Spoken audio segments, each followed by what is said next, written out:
Knew the girls were here, knew the beaches were here, and I knew the dollar was here. Ain't going to get that on Wellington. Sure, they're nice, but money and sun aren't everything. Summer breeze makes me feel fine. They've got a relaxed social scene. Stick your drink up your arse, Tanya. I would rather swallow razor blades than drink with you. And a love of wildlife. Tie me kangaroo down, sport. Tie me kangaroo down. But would you really want to live there? Our average wage is $77,000. In Australia, it's $25k more. A nurse here is paid $72k compared to $96k over there. A teacher makes $32k more.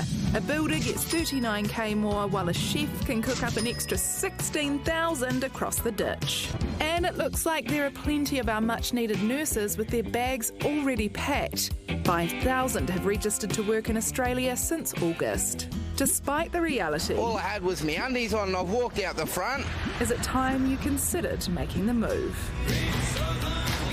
Well, let's ask international relations expert Stephen Hoadley. Stephen, do you think Australia is making us an offer we can't refuse?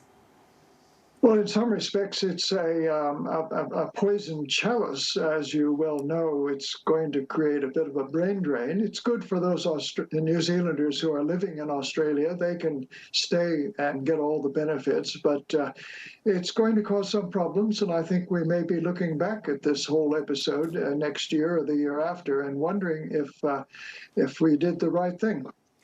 For people watching, this might seem quite straightforward. Go over there and chase the money. Anything else they should consider before making the move, though?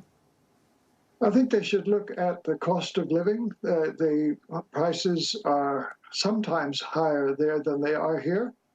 Cost of, say, power and air conditioning, given the extreme temperatures in Australia, the hot temperatures in the summer, for example. New Zealanders will be in the mining sector. They're going to be in Western Australia. Well, that to me looks pretty inhospitable. Others are going to be in the IT sectors, in the medical sector.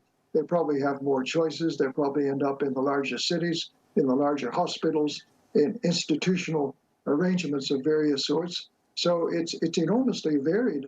700,000 New Zealanders can't be wrong. That's the number living in Australia at the moment. So I'm certainly not going to argue that they're wrong in any sense of the word. Stephen, do we know why Australia has made this decision now? It's quite a big change for them. Are they just trying to steal our professionals? Well, that's certainly the suspicion. Look, Australia is looking at skill shortages as well. They're looking worldwide. And New Zealand is easy pickings. New Zealanders fit in better than anybody else into the Australian workforce, into the Australian society. They're willing to travel across. And so consequently, Australia is, as we read in the papers, deliberately targeting certain employment categories in the medical profession, for example. And they're getting a good response. Could they revoke this? How rock solid is this? Because it sounds like actually we might like them to revoke it at some point in time. I think they'd be very reluctant to go back on it. In fact, they're going to find it so advantageous that they may extend it in some way, make it even easier for New Zealanders to travel across and to work and contribute to the Australian economy. Maybe this is just another step of the two economies becoming one economy of 31 million people, and that this integration process will continue, and what we're looking at is simply the next step. Well, Stephen, we're glad you've chosen New Zealand. Stick around, will you? Thanks for your time tonight. Thank you. Kia ora, welcome along to the project, everyone. Look, Mark Richardson's here tonight.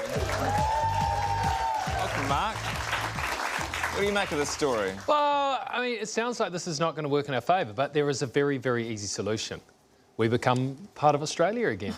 We were part of New South Wales until 1841, and I remember life was quite comfortable back then. Yeah, there was absolutely nothing hectic going on around there at all. If we did that, do you think you would have made the national cricket team? Without a doubt. Yeah. I don't know if you guys will make the project team, though. Yeah, true. You've got to be...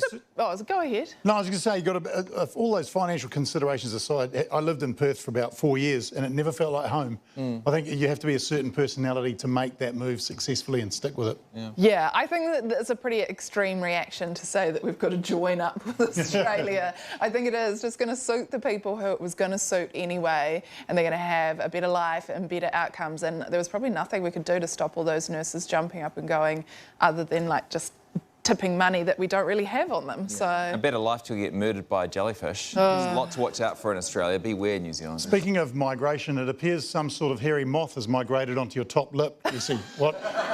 We have to address this. What's going on? Is that Australian or is it a native? Wow. Do you know what? You actually is very reminiscent of a news reader or TV presenter from an earlier era. I don't know if you got the photo we were looking for. There we go. Richard Long. Oh my God. You're bringing back the mo to TV presenting. This is a bold move. Yeah, I could think of worse people to model myself on. I used to love that Richard Long, the voice of trustworthiness and... Yeah, the more you do it, the more you're ruining it. I'm more getting a vice principal vibe out of you, really, who wears a suit because you want to be the principal, but you're not going to be the principal because the kids are scared of you. Well, listen, I've had the beard for a few months. I'm on my way to clean shaven, and this is my gift to you, New Zealand. It's Moustache Monday. I'll be clean shaven when we're back on air on Wednesday night. Woohoo!